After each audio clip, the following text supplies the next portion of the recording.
प्रियंका गांधी ने ईवीएम की जगह बैलेट से चुनाव कराने की मांग की थी। प्रियंका का कहना यह है कि अगर बैलेट से चुनाव होंगे तो बीजेपी हार जाएगी। प्रियंका का दावा यह है कि ईवीएम से वोट चोरी कर बीजेपी चुनाव जीत जाती है। जो बड़ी बड़ी समस्याएं हैं जिससे आप जूझ रहे हो, बेरोजगारी, महंगाई, पेपर लीक, उसके बारे में चर्चा करने की हिम्मत नहीं है। हिम्मत क्यों नहीं है?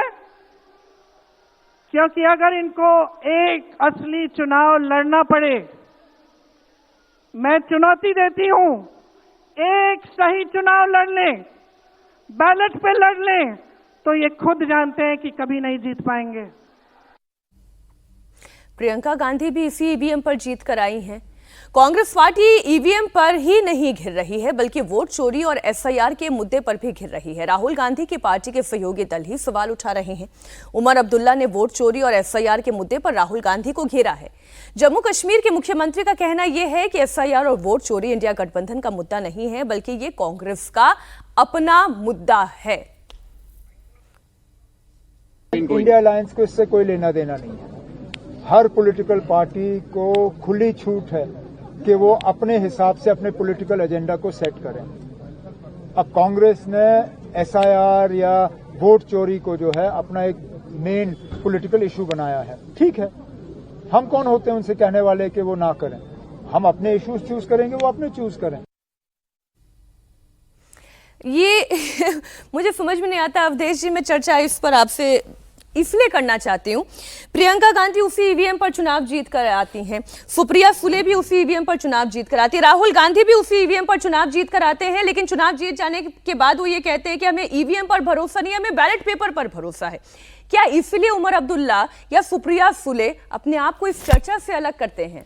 देखिए, उमर अब्दुल्ला ने चुनाव जीतने के बाद जब पहली बार प्रधानमंत्री के साथ उनका कार्यक्रम था, सरकारी कार्यक्रम, तो कहा था मैं तो प्रधानमंत्री जी का धन्यवाद करता हूं कि आपके नेतृत्व में और जम्मू कश्मीर में निष्पक्ष चुनाव हुए हैं और स्वतंत्र चुनाव हुए हैं और उसी कारण मैं जीत कर आया हूं। तो उनका स्टैंड पहले दिन से वही रहा है। और आपको पता है कि सुप्रीम कोर्ट ने 41 याचिका ईवीएम पर सुनवाई की और सुनवाई के बाद सबको खारिज किया और 41वें में कहा कि अब ईवीएम की याचिका मुझे स्वीकार नहीं होगी। हमें सुप्रीम कोर्ट को हाई कोर्ट में गया है। तो इसलिए ईवीएम, लेकिन दुर्भाग्य यह है कि असल में ईवीएम केवल ईवीएम नहीं है, भारत की संपूर्ण चुनाव प्रणाली की साख पर बट्टा लगाने के लिए भारत और दुनिया में एक अभियान चल रहा है। ईवीएम पर आपको याद होगा कि लंदन में बड़े कॉन्फ्रेंस हुए, कनाडा में कॉन्फ्रेंस हुए, अमेरिका में कॉन्फ्रेंस कराया गया, जा करके किया जाए। ये क्या था ये ईवीएम को लेकर? अगर सभी पार्टियों की सहमति हो तो आप करा लो, लेकिन अभी तक ईवीएम कोई गलत रिजल्ट देता है तो हुआ नहीं है। अमित शाह जी ने लोकसभा अपने भाषण में कहा कि भाई अभी तक जो है हमने मतलब 1600 बार जो है उसकी बयान करके देखा गया है और उसमें एक भी गलती नहीं पाई गई है वीवीपैट के साथ। तो इसीलिए कह रहा हूं कि ये अगर कांग्रेस ये मानती है कि उसका जनाधार अभी भी मजबूत है, केवल ईवीएम से हार रही है, तो 2013 का चुनाव उनके रहते हुए राज्यों का भाजपा कैसे जीती थी, 2014 कैसे जीत गई थी, और उनकी सरकार रहते हुए भी मध्य प्रदेश, छत्तीसगढ़ में भाजपा कैसे जीत रही थी। ये तो देखिए प्रश्न लगातार पूछा ही जा रहा है विनोद जी, लेकिन इंडिया अलायंस को लेकर मेरा सवाल है कि क्या धीरे धीरे करके एफआईआर के मुद्दे पर और ये वोट चोरी के मुद्दे पर अलायंस पार्टनर्स अलग होना चाहते हैं, कांग्रेस से अपनी राय अलग रख रहे हैं? नहीं, देखिए, इंडिया अलायंस शुरू से मैं बार बार कहता हूँ वो दलों का गठबंधन है और उसमें कोई एक दल का वर्चस्व नहीं है। जैसे एनडीए है, एनडीए में बीजेपी एक बड़ा प्लेयर है और बीजेपी के सामने उसके सारे जो सहयोगी हैं वो छोटे प्लेयर हैं। एक नीतीश कुमार को आप मान लीजिए बिहार में बड़े प्लेयर हो सकते हैं। तो वहाँ जो है वो एक और दूसरा सत्ता है उनके पास, और सत्ता के साथ जो मैग्नेट होता है, चुंबक होता है, वो आपको चिपकाए रखता है। तो वहां इस तरह के सुर आपको बहुत कम मिलेंगे। हालांकि वक्त पर जैसे कांग्रेस के पास ऐसा कोई मैग्नेट नहीं है। नहीं, तो मैग्नेट नहीं है कांग्रेस पास, लेकिन मुद्दा तो एक मैग्नेट बन सकता है। नहीं, मुद्दा मैग्नेट बन सकता है, बिल्कुल आप सही कह रहे हैं। मुद्दा मैग्नेट तब बन सकता है जब उस मुद्दे पर आप चुनाव जीत रहे हो। जैसे जाति जनगणना का मुद्दा था, अब जाति जनगणना पर सरकार को भी मानना पड़ा आखिर, और सारे विपक्षी दल एक थे ऑलमोस्ट, कोई उस पर विरोध नहीं कर रहा था। तो ऐसे मुद्दे पर फिर झुकते हैं। एसआईआर और ईवीएम का मुद्दा ये ऐसा मुद्दा है, ये चुनाव का मुद्दा नहीं है। ये तात्कालिक मुद्दे तो हो सकते हैं। अब आप देखिए एसआईआर को लेकर देखिए, योगी आदित्यनाथ ने भी कह दिया भाई 3 करोड़ वोट जो है कहाँ चले गए, सब लोग ढूंढो, पता करो। मतलब अगर आरोप नहीं लगाया उन्होंने, लेकिन चिंता व्यक्त की उन्होंने, तो ममता बनर्जी की भाषा और उनकी भाषा में कोई ज्यादा फर्क नहीं है। वो भी SIR, वो कह रहे हैं वो बीजेपी के ही वोटर थे जो लापता है। तो कहीं ना कहीं SIR को लेकर राजनीतिक दलों में एक आशंका है। हालांकि SIR जरूरी है और हम सब मानते हैं, सुप्रीम कोर्ट बराबर इसको कह रहा है। तो इसीलिए SIR का मुद्दा हो या EVM का मुद्दा हो, ये बहुत जोर नहीं पकड़ता है, क्योंकि जब आप चुनाव जीत जाते हैं तो आप चुप हो जाते हैं। तो ये बात तो सही है भाई। चुनाव जीतने के अवधेश बाद जी ने भी एक तो- बात बड़ी अच्छी कही कि 2018 में तो 3 राज्य कांग्रेस जीती थी ना, मध्य प्रदेश, छत्तीसगढ़, राजस्थान, उसी EVM से जीती थी।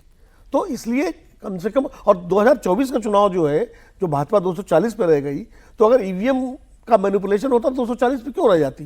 प्रधानमंत्री नरेंद्र मोदी की लीड घट करके 1.5 लाख पे क्यों आ जाती? तो मुझे भी लगता है कि EVM की बजाय जो बुनियादी मुद्दे हैं उन पर कांग्रेस को फोकस करना चाहिए। अब रैली इतनी बड़ी आपने की रामलीला मैदान में, आप वही रैली बेरोजगारी और तमाम उन मुद्दों पर करते तो शायद ज्यादा बात दूर तक जाती। एक मुद्दा जो है वो प्रशांत किशोर भी उठा रहे हैं। बिहार चुनाव में करारी हार के बाद प्रशांत किशोर ने प्रियंका गांधी से सीक्रेट मुलाकात की।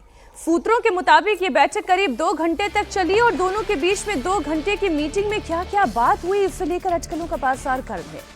ये मुलाकात ऐसे समय पर हुई है जब बिहार चुनाव में जन स्वराज पार्टी का प्रदर्शन बहुत निराशाजनक रहा।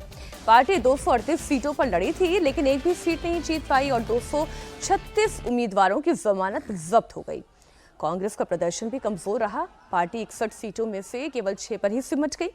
प्रशांत किशोर की यह मुलाकात राजनीतिक तौर पर कई सवाल खड़े कर रही है। क्या मंत्रणा हुई, क्या चर्चा हुई, इस सीक्रेट मुलाकात के पीछे कारण क्या था? ये कोई ऐसी कैजुअल मीटिंग तो अवधेश नहीं हो सकती। असल में ये मीटिंग अभी उधेर बुन चल रहा है और कुछ नहीं, क्योंकि प्रशांत किशोर को लग रहा था कि बिहार की राजनीति में इस बार हम कुछ कर पाएंगे, वो नहीं कर पाए। यहाँ तक कि जो उन्होंने मुद्दे उठाए थे उप मुख्यमंत्री सम्राट चौधरी के विरुद्ध, बाद में उन्होंने एक प्रकार से उस पर बोलना बंद कर दिया। उनकी अपनी पार्टी में प्रश्न उभर रहे हैं।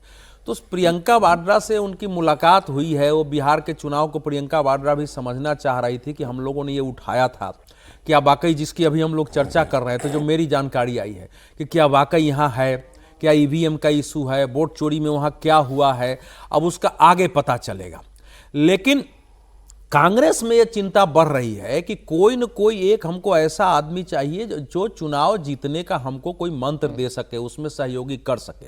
तो उसी उधेर बुन में ये विषयों को लेकर उनकी बातचीत हुई है। इस बातचीत से कोई बड़ी राजनीति का निकलेगा ऐसा मुझे नहीं लगता है। क्या प्रशांत किशोर एक बार फिर से अपने पुराने वाले ट्रैक पर ही आ रहे हैं? देखिए मीनाक्षी, कांग्रेस पार्टी के लिए चाणक्य की भूमिका प्रशांत निभाएंगे? किशोर के PK और PG, प्रियंका गांधी और प्रशांत हाँ, किशोर, वो कहा जाता है उनको PG के नाम से बुलाया जाता है कांग्रेस के भीतर, RGPG ये कहा जाता है।